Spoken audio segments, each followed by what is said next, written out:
Herkese merhabalar, kanalıma hoş geldiniz. Bugün sizlere ballı, zencefilli, limonlu böyle doğal bir şurup tarifi vereceğim. Bu hazırlayacağımız şurubu kış boyunca tüketebilirsiniz gönül rahatlığıyla. Bağışıklık sisteminizi kuvvetlendirecek, öksürüğünüz varsa onu geçirecek çok sağlıklı ve doğal bir tarif. İlk olarak taze zencefil kullanmamız lazım bu arada. Limonumuz var, balımız var. Zencefili soyuyordum ama size de göstermek istedim nasıl soyulduğunu, hani kolay kısmını. Şöyle bir çay kaşığıyla şu şekilde soyuyoruz.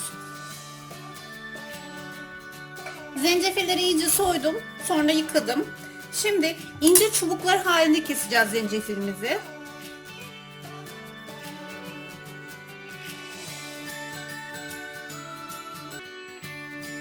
Limonu da yıkadım ve kuruladım. Şu tepe kısımlarını keseceğiz ilk önce. Şimdi mümkün olduğu kadar kabuklarıyla birlikte ince ince doğrayacağız. Malzemelerimizi hazırladık. Arzu ettiğiniz gibi malzemeleri dizebilirsiniz. Hiç fark etmez ama ben şu şekilde yapacağım. İlk önce limonları şöyle şu kısma denk gelecek şekilde yerleştireceğim. Şimdi zencefillerimizi de kavanoza dolduralım. Son olarak da balımızı ilave edeceğiz karışımımıza. Kavanozumuzun kapağını çok sıkı bir şekilde kapatalım. Zencefilli, ballı, limonlu şurubumuz hazır.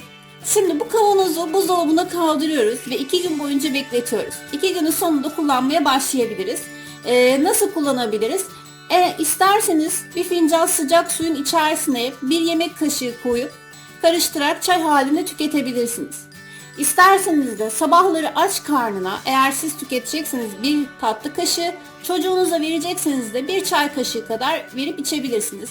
Bildiğiniz zaten böyle şurup kıvamında olacak 2 günün sonunda. Tüm kış boyunca kullanabilirsiniz. Buzdolabında 2-3 ay muhafaza edebilirsiniz bu şekilde. Videomu beğendiyseniz beğen tuşuna basmayı unutmayın lütfen. Yorumlarınızı da bekliyorum. Bir sonraki tarifimde görüşmek üzere. Hoşça kalın.